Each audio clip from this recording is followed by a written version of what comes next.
누가복음 2장 1절에서 14절의 말씀. 그때에 아우구스투스 황제가 칙령을 내려 온 세계가 호적 등록을 하게 되었는데 이 첫 번째 등록을 브레명과 시리아의 총독으로 있을 때 시행한 것이다. 모든 사람이 호적 등록을 하러 저마다 자기 고향으로 갔다. 요셉 당시의 가문의 선손이요 갈릴리 나사렛 동네에서 유대인에 있는 베들레헴이라는 다윗의 동네로 자기의 약혼자인 마리아와 함께 등록하러 올라갔다. 그때 마리아는 임신 중이었는데 그들이 거기에 머물러 있는 동안에 마리아가 해산할 날이 되었다. 마리아가 첫 아들을 낳아서 호적에 싸서 그 위에 눕혀두었다. 여간에는 그들이 들어갈 방이 없었기 때문이다. 그 지역에서 목자들이 밤에 들에서 지내며 그들의 양떼를 지키고 있었다. 그런데 주님의 한 천사가 그들에게 나타나고 주님의 영광이 그들을 두루 비치니 그들은 몹시 두려워하였다. 천사가 그들에게 말하였다. 두려워하지 말아라. 나는 온 세상에게 큰 기쁨이 될 소식을 너희에게 전하여 준다. 오늘 다윗의 동네에서 너희에게 구주가 나셨으니 그는 곧 그리스도 주님이시라. 너희는 한가한 아기가 호텔에 사여 그에 누워있는 것을 볼 터인데 이것이 너희에게 주는 뜻이라. 갑자기 그 천사와 더불어 많은 하늘 군대가 나타나서 하나님 찬양하여 말하였다. 함께 있습니다. 더 높은 곳에서는 하나님께 영광이요 땅에서는 주님께서 좋아하시는 사람들에게 평화로다. 아멘. 요즘에는 집에서 개나 고양이를 기르는 분들이 많습니다. 예전에는 개를 애완견이라고 불렀는데 요즘에는 애완견이라는 말보다 반려견이라는 말을 많이 씁니다. 애완견이라는 의미가 개를 가까이 두고 귀여워하고 또 사람을 즐겁게 해주는 개라고 하는 뜻이라면 반려견의 의미는 함께 사는 동반자라는 의미입니다. 그만큼 개나 고양이를 가족의 일부로 생각하는 사람들이 많아졌기 때문입니다. 공원에서 이렇게 산책을 하다 보면 유모차를 끌고 다니는 사람 중에 유모차 안에 사람이 아기가 타지 않고 개가 타고 있는 경우를 종종 보게 됩니다. 그만큼 우리가 살아가는 일상에서 특히 홀로 살아가는 1인 가구의 삶에서 개나 고양이의 존재가 가족과 같은 소중한 존재가 되었다는 것입니다. 지역사회 신문에 이런 내용이 실렸습니다. 강서구에서 발행된 신문을 제가 우연히 보게 됐는데 지역신문에 이런 내용이 실렸어요. 미국의 한 노인이 자기가 기르던 강아지에게 우리 돈으로 1,560억 원을 유산으로 물려줬어요. 그리고 그 강아지를 돌보라고 부탁한 사육사에게는 1년에 5만 불, 7천만 원씩 연봉을 주고 고용했습니다. 개가 죽고 나면 개의 유산 1,560억 원 중에 남은 돈은 동물 보호소에 기증하도록 그렇게 유언을 남겼습니다. 그 사람에게 아들이 한 명 있었는데 이 아들에게는 14억 100만 달러 14억을 유산으로 주라고 유언하고 죽었습니다. 아들이 화가 났어요. 개는 1,560억 원을 주고 자기에게는 14억 원을 줬단 말이죠. 도대체 내가 개보다 못한다는 말입니까? 개에게는 이러한 1,560억 원을 주고 나에게는 고작 14억 원을 주다니 이게 말이 됩니까? 변호사를 사서 소송을 제기했습니다. 판사님 억울합니다. 이거 바로 잡아주십시오. 그 아들에게 판사가 물었습니다. 당신 1년에 몇 번 아버지를 찾아뵈었습니까? 돌아가시기 전 아버지가 즐겨 드시던 음식이 무엇인지 아십니까? 돌아가시기 전 가장 최근에 전화를 한 적이 언제였습니까? 아들이 아무 대답을 못합니다. 아버지 생신은 언제신가요? 아버지 생신 날짜도 모르는 이 아들은 아무 할 말이 없었습니다.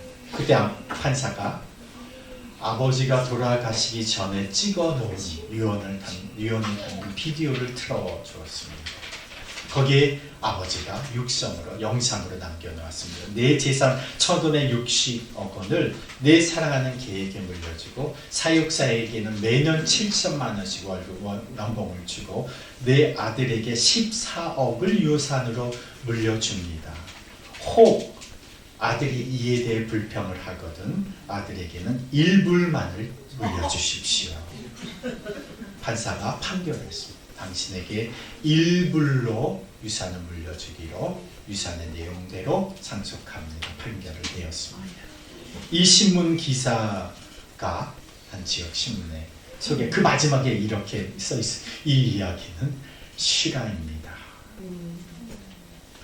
개가 어떤 이에게는 가족보다 사람보다 더 소중한 존재일 때가 있습니다.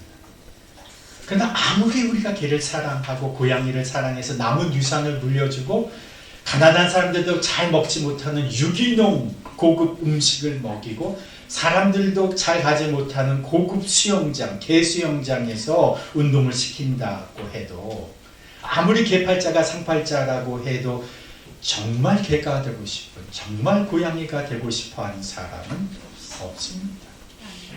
제가 어릴 때 집에서 고양이를 키웠는데 고양이가 밤마다 하도 울부짖어서 밖에서 고양이가 막 부르니까 울부짖어서 고양이를 밖에 내보내 주었는데 집 밖으로 나가서는 돌아오지를 않죠. 근데 몇 개월이 지나고 나서 몸뼈대는 바짝 마르고 털은 온통 더럽고 지저분해진 한 고양이 한 마리가 저희 집 앞에 와서 계속 울어대는 겁니다. 우리 고양이인 것은 같은데 너무 흉측하게 변해 있어서 집에 들여놓을 수가 없는 겁니다. 사람 손에 있을 때야 사람이 관리해줘서 그렇지 산에 뛰어다니는 들개, 야생 고양이를 보십시오. 몰골이 말이 아닙니다. 아무리 개나 고양이를 사랑해도 개처럼 개밥 먹고 줄에 묶여서 집 문 앞에서 주인이 가고 나면 목이 쉬도록 몇 시간을 지저대는 그런 견생으로 살아가고 싶어하는 사람 없습니다. 자기가 금방 똥을 싸놓고는 돌아서서는 한 바퀴 돌아와서는 먹인 줄 알고 그것을 먹어대는 그런 개로 자신의 혀로 자신의 털과 심지어는 항문까지 핥아대는 그런 고양이로 살아가고 싶어하는 사람 없는 겁니다. 사람이 개나 고양이로 살아간다? 하수구의 쥐나 땅속 두더지로 살아간다? 사람이 곤충, 바퀴벌레로 살아간다? 상상할 수도 없고 상상하면 끔찍한 일입니다. 이것은 영화에서나 애니메이션에서나 나오는 일입니다. 그런데 사람이 바퀴벌레가 된다, 곤충이 된다 이런 것과는 비교되지 않는 일이 벌어집니다. 흑인이 백인이 되고 싶어하는 사람은 보아서도 백인은 아무도 흑인이 되고 싶어하는 사람은 없습니다. 잘 사는 나라 사람들은 아무도 가난한 나라 국민이 되고 싶어하지 않습니다. 사람조차도 피부색, 다른 언어, 다른 경제력의 나라 국민이 되고 싶어하는 것을 꺼리고 싫어하는데 사람이 동물이 되고 곤충이 되고 쥐새끼로 살아간다. 아무도 원치 않는다는 거죠. 그런데 하나님이 인간이 되셨다. 이 엄청난 사건이 성경에 기록되어 있는 겁니다.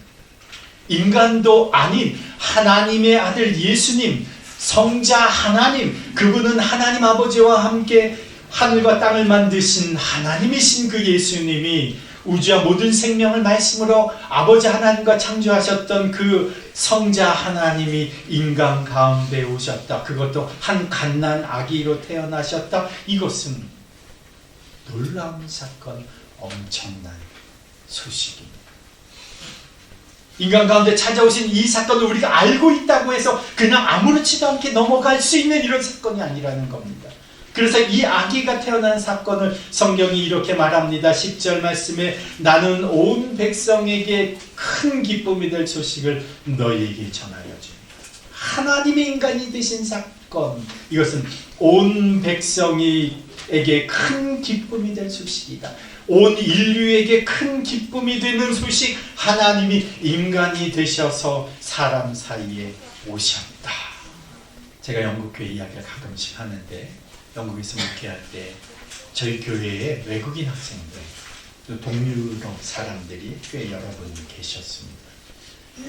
제가 그분들이 왜 우리 교회에 오시는지를 이해합니다. 저도 영국 교회 여러 곳을 다녀보았습니다. 지역마다 유서 깊은 교회들이 있습니다.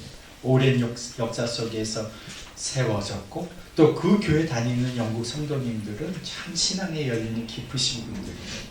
배려와 존중으로 외국인들도 맞아주고 학생들도 맞아줍니다.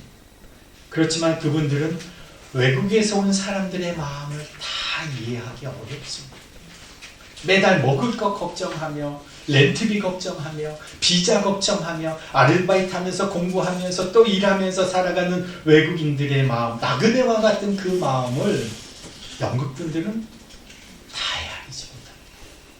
그런데 저희 교회에 오면 저희 교회가 대단한 것 해주지 않아도 리더인 제가 그 마음을 헤아립니다.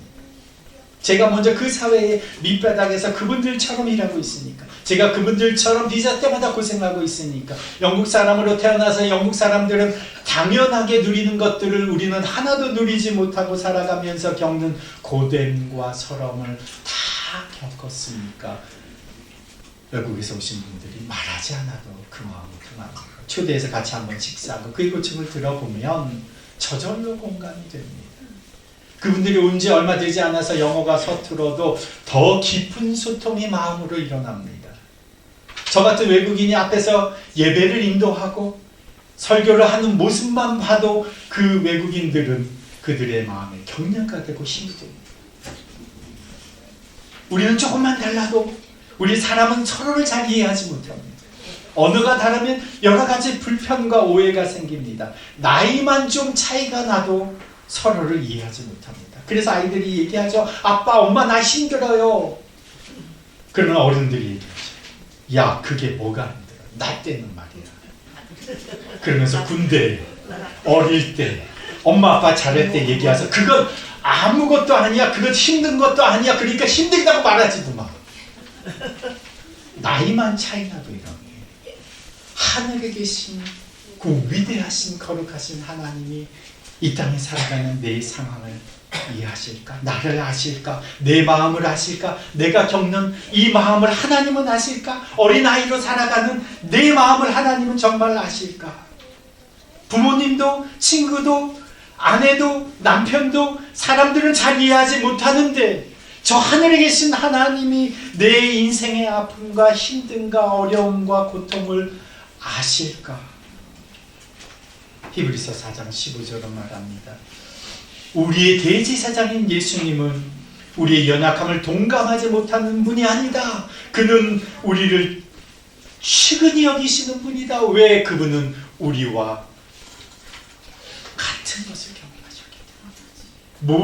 모든 점에서 그는 우리와 마찬가지로 시험을 받으셨기 때문에 아무도 나를 이해해 주지 못해도 아무도 나를 동감해 주지 못해도 그분은 나를 동감해 주실 수 있다는 겁니다. 그가 인간으로 태어나셨다는 겁니다. 하나님이 어떻게 인간의 세계 속으로 오셨는지를 오늘 본문 다시 한번 우리가 봅니다. 1절에서 6절 하나님이 어떻게 인간의 세계로 오셨는지를 2장 1절에서 6절 함께 읽습니다. 그때에 아우구스투스 황제가 칙령을 내려 온 세계가 호적 등록을 하게 되었는데 이 첫 번째 호적 등록은 그레누가 시리아의 총독으로 있을 때에 시행한 것이다. 모든 사람이 호적 등록을 하러 저마다 자기 고향으로 갔다. 요셉은 다윗 가문의 자손이므로 갈릴리 나사렛 동네에서 유대에 있는 베들레헴이라는 다윗의 동네로 자기 약혼자인 마리아와 함께 등록하러 올라갔다. 그때 마리아는 임신 중이었는데 그들이 거기에 머물러 있는 동안에 마리아가 해산할 날이 되었다. 본문에 보시면 1절에 아우구스 황제 때에 그들이 호적을 하러 베들레헴으로 올라갑니다. 이 아우구스 황제 때 시작된 것이 팍스 로마의 평화 시대가 이 아우구스투스 황제 때 시작됐습니다. 이 아우구스투 황제라고 불리는 이 황제는 원래 이름은 여러분 잘 아시는 옥타비아누스입니다. 로마의 첫 번째 황제로 등극해서 로마의 평화가 몇 년 동안 200년 동안 유지가 되었습니다. 그런데 정작 그 평화를 주창한 아우구스투스 황제는 그 평화를 몇 년 누렸느냐? 40년도 못 누리고 죽었습니다. 로마의 황제가 가져오는 평화는 자기 자신도 온전히 누리지 못하는 평화였습니다. 로마의 평화를 세계에 주창했던 로마 제국은 멸망했습니다. 힘이 가져오는 평화는 잠깐의 평화일지 모르지만 곧 사라져 버립니다. 이 아우구스투스 황제의 때의 일입니다. 7절 말씀을 함께 읽어봅니다. 마리아가 첫 아들을 낳아서 포대기에 싸서 구유에 눕혀 두었다. 여간에는 그들이 들어갈 방이 없었기 때문이다.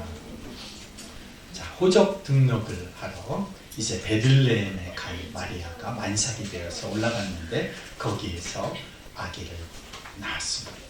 자, 구유는 동물을 먹이는 밥통입니다. 여기 있는 대부분의 분들은 대부분 병원에서 태어났습니다. 그런데 50대 이상, 60대 이상 태어나신 분들은 집에서, 그전에는 집에서 태어났습니다. 동물 우리에서 태어났다? 이거는 사람에게 흔치 않은 일입니다. 영화에서나 나올 법한 일입니다. 그런데 하나님이 이 땅 가운데 오시는 그 현장이 그랬다는 거죠. 요즘에는 병원에서 아기를 출생합니다. 출산하고 나면 대부분 산후조리원에서 지내면서 몸을 잘 추스리고 아이를 돌보고 그 다음에 집으로 돌아옵니다. 대부분 병원에서 안전하게 출산하고 그리고 산모와 아기를 조리원에서 정성껏 돌봐주고 나서 그리고 집으로 돌아오는 거죠. 사람답게 대우받고 아기가 태어나고 그리고 아기 침대와 새로운 물품이 다 준비된 그 집에서 아기가 축복 속의 세상을 시작하는 겁니다. 그런데 이 아기는 무슨 죄가 있어서 병원도 아니고 집도 아니고 동물의 무리에서 파국간에서 태어난 것입니다. 아기 침대는 고사하고 방바닥도 아니고 동물 밥통인 구유에 뉘어져 있는 겁니다. 왜 하나님의 아들 예수님, 하나님이신 그분이 왜 이렇게 취급을 받아야 하는 겁니까? 동물 우리에서 동물 취급을 받으면 왜 그분이 태어나셔야 했던 겁니까? 우리는 참 우리의 삶을 돌아보면서 우리 신세를 한탄하고 살 때가 많습니다. 나는 훌륭한 부모 만나지 못해서 나는 좋은 환경에서 자라지 못해서 제대로 후원받지 못하고 지원받지 못해서 자랄 때 제대로 잘 먹지 못해서 제대로 인정받지 못해서 자랄 때 사랑받지 못해서 나 지금 이 모양 이 꼴로 살아가고 있다고 우리는 얼마나 자주 부모 탓하고 조상 탓하고 배경 탓하고 남 탓하고 살아오지 않았습니까? 그런데 동물 밥통에 태어난 이 아기는 누구 때문에 이런 대우를 태어나야 했던 겁니까? 로마 황제 때문에 이렇게 태어나야 했던 겁니까? 하필 그때 왜 로마 황제는 호적 등록을 강제해서 길바닥에서 이렇게 아기를 태어나게 했단 말입니까? 만삭인 산모도 어쩔 수 없이 반드시 등록할 수밖에 없게 하는 이런 상황, 이게 황제 때문에 일어난 일입니까? 아니면 부모 탓일까요? 철없는 10대의 마리아, 계획성이나 준비성이라고는 없는 요셉 때문에 이 아이가 이렇게 태어난 것입니까? 요셉이 자기 고향 마을 베들레헴을 찾아갔는데 얼마나 주변머리가 없었으면 미리 부탁할 만한 친척 한 가족이 없었습니까? 얼마나 궁색하고 가난한 부모였으면 좀 웃돈을 주고서라도 여관에 들어갔어야지 어떻게 이렇게 아기가 동물 우리에서 태어나게 한단 말입니까? 도무지 이해가 되지 않습니다. 내 자식이란 이렇게 절대로 하지 않습니다. 왜 하나님의 아들 예수님이 이런 수모를 겪으면서 이렇게 태어나셔야 했단 말입니까? 이 태어난 갓난아기를 보십시오. 아기는 스스로 자신을 보호할 수가 없습니다. 이 아기는 포대기에 쌓여 있습니다. 갓 태어난 아기는 제대로 된 옷도 없이 천으로 된 포대기를 옷 대신 두르며 구유에 눕혀져 있었습니다. 왜 하나님이 이렇게 보잘것 없는 곳에, 왜 이분이 이렇게 초라한 곳에 동물과 같은 대우를 받으며 스스로 보호할 아무 장치도 없이 아무 혜택도 못 받고 이렇게 태어나신 것입니까? 또한 이 아기는 마태복음에 따르면 태어나자마자 부모와 함께 헤롯 왕의 살해의 위협을 피해서 이집트로 피신을 가야 했습니다. 그리고 헤롯이 죽은 뒤에야 다시 고향으로 돌아옵니다. 왜? 이 아기는 가장 열악하고 가장 초라한 환경에서 아무런 혜택이나 제대로 된 보호도 받지 못하면 이렇게 태어나야 했던 것입니까? 이 아기가 태어난 그 자리가 바로 우리 인간의 실존의 모습이기 때문입니다. 이 아기는 가장 약하고 힘없고 희망 없는 인간 그 자체를 보여주는 겁니다. 이 아기가 바로 우리 인간의 실존이라는 겁니다.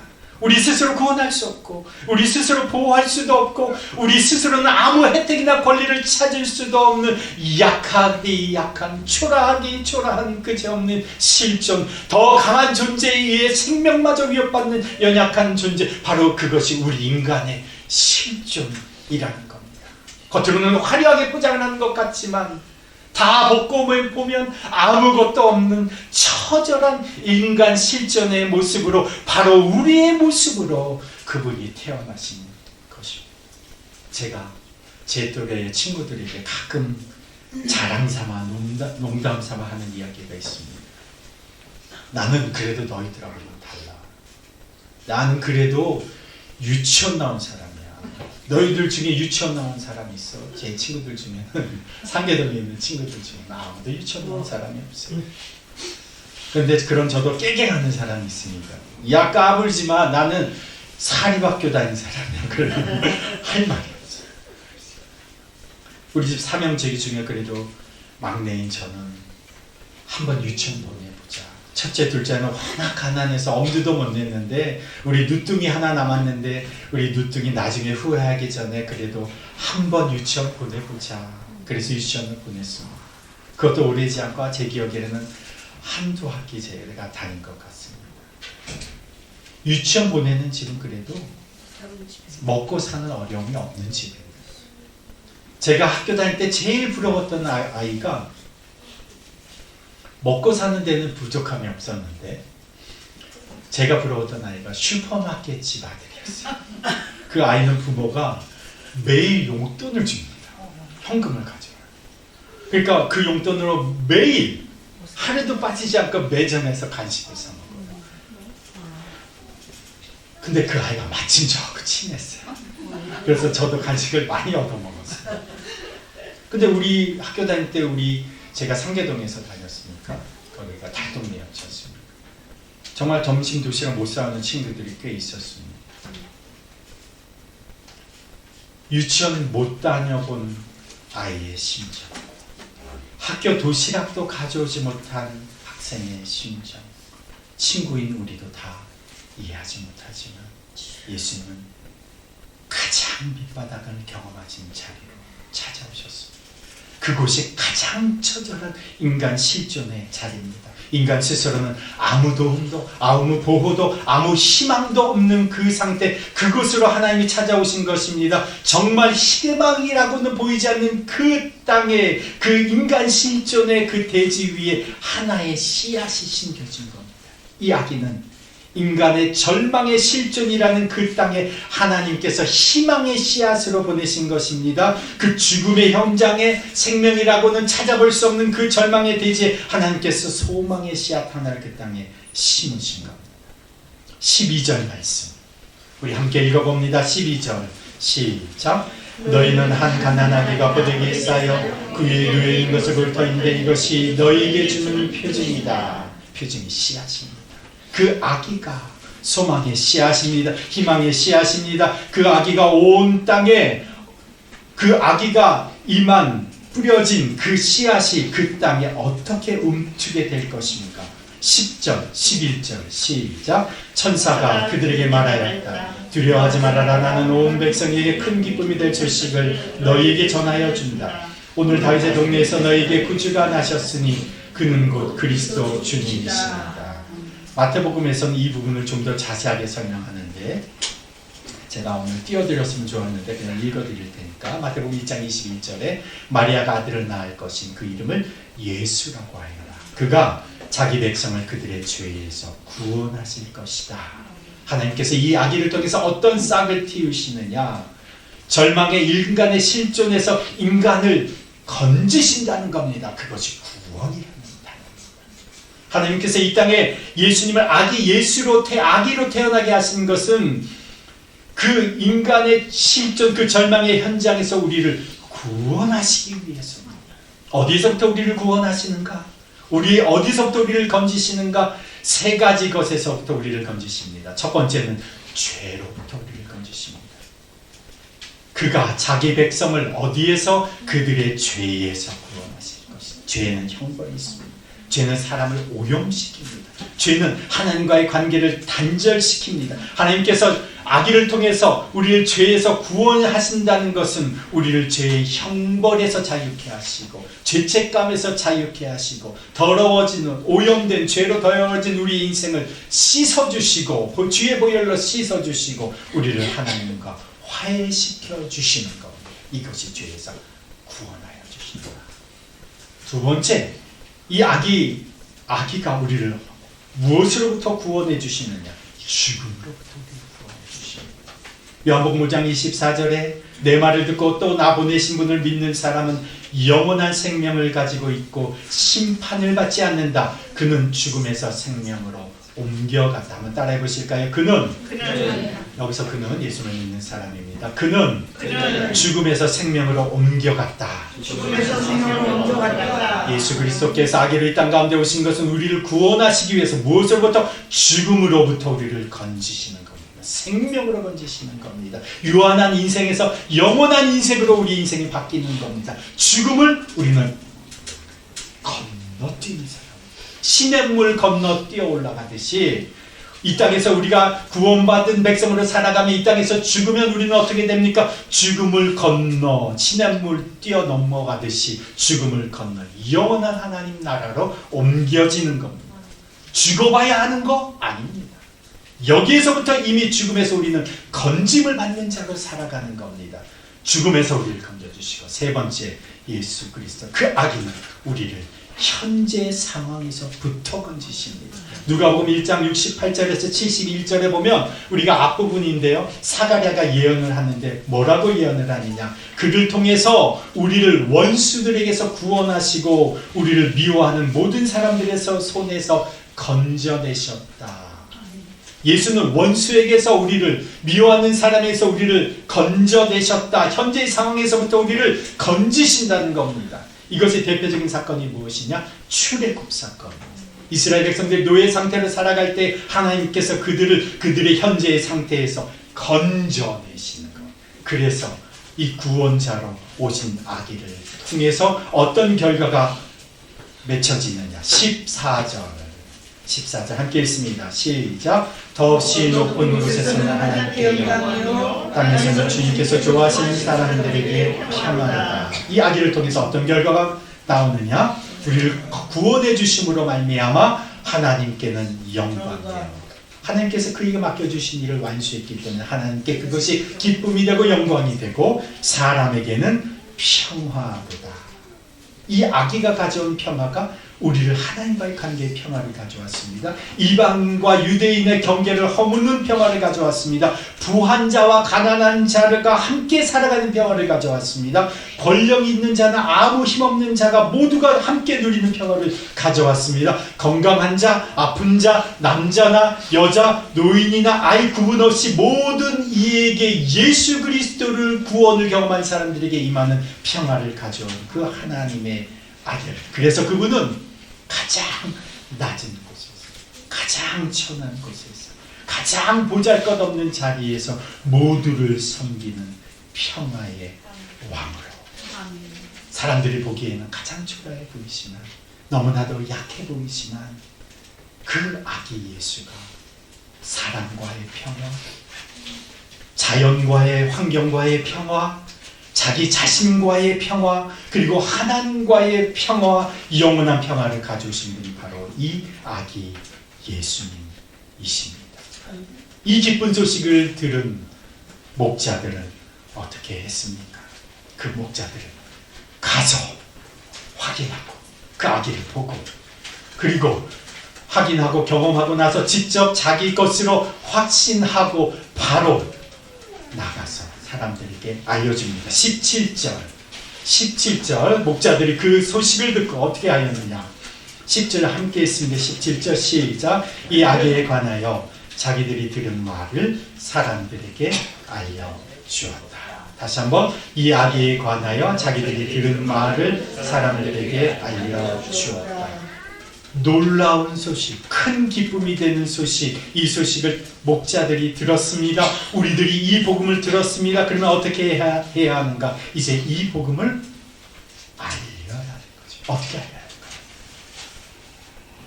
저희가 복음을 전하기 가장 좋은 때가 제가 두 때가 있다고 했습니다. 언제가 있습니까? 부활절과 크리스마스. 제가 이번 부활절을 보니까 4월 27일. 크리스마스는 저희가 막 환경이 바뀌고 여러 가지 복잡해서 제대로 우리가 그런 기회를 못 가졌는데, 이번 부활절은 이웃 초청 주일로 복음을 나누는 주일로 삼으려고 합니다. 이때 한 가정씩, 어린이는 어린이 한 사람, 청소년 한 사람씩, 가정은 한 가정씩, 어른들은 어른들을 초대해서 큰 기쁨의 복음, 기쁨의 이 소식을 사람들에게 우리가 함께 나눌 수 있게 되기를 바랍니다. 그래서 오늘 소그룹 나눔지에 보면 마지막 4번인가요? 거기 보면 이 부활절에 초청할 주일로 초대할 사람을 생각하고 기도하기 시작하라고 제가 적었습니다. 이제부터 여러분들이 한 사람씩 정하고 그 다음에 우리가 그 정한 사람들을 놓고 같이 또 기도해야 할 필요가 있을 것 같습니다. 그래서 그분을 위해서 기도하고 준비하고 초청하는, 복음을 전하는 자로 우리가 살아가야 할 것입니다.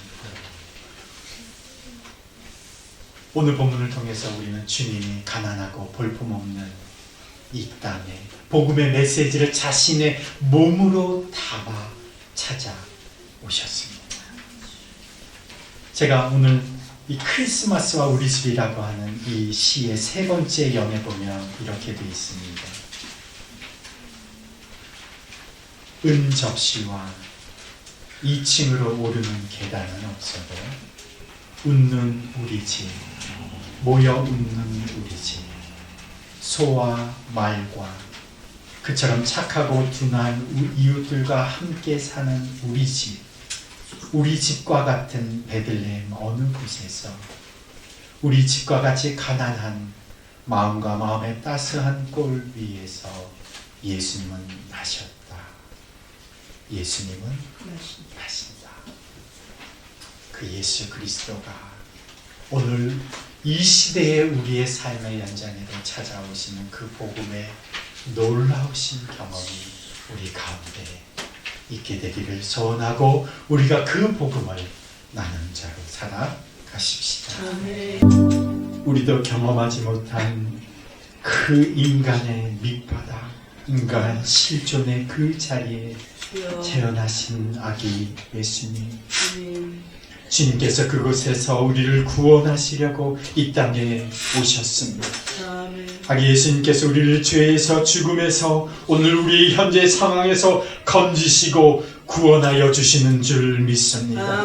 우리에게 하나님의 평화, 사람과 관계의 평화, 그리고 내 자신과의 평화를 주께서 가져오셨습니다. 이 아기 예수 그리스도께서 우리의 평화의 왕이 되십니다. 주님, 이 큰 기쁨의 소식, 복음을 우리가 들었으니 주님, 이 복음을 누리는 자가 되게 하여 주옵소서. 이 복음을 나만 누리는 자가 아니라 이제 이 복음을 전하고 나누는 자로 살게 하여 주옵소서. 우리 더비교회 공동체가 오늘 이 시대와 지역 속에서 이 예수 그리스도의 기쁜 소식, 복음을 나누고 전하는 공동체가 되게 하옵소서.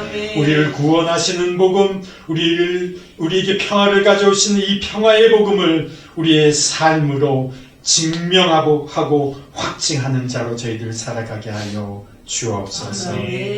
이제는 베들레헴 아기로 태어나신 우리 주 예수 그리스도의 은혜와 하나님 아버지의 무한하신 사랑과 성령님의 교통하심과 역사하심이 주님으로 인해 구원을 얻고 평안을 누리게 된 우리가 이제 이 복음을 세상에 나누고 전하기로 결단하며 나아가는 주님의 백성 위에, 그 가정과 일터 위에, 그리고 더비교회 공동체 위에 이제부터 영원토록 함께 하시기를 간절히 축원하옵나이다. 아멘.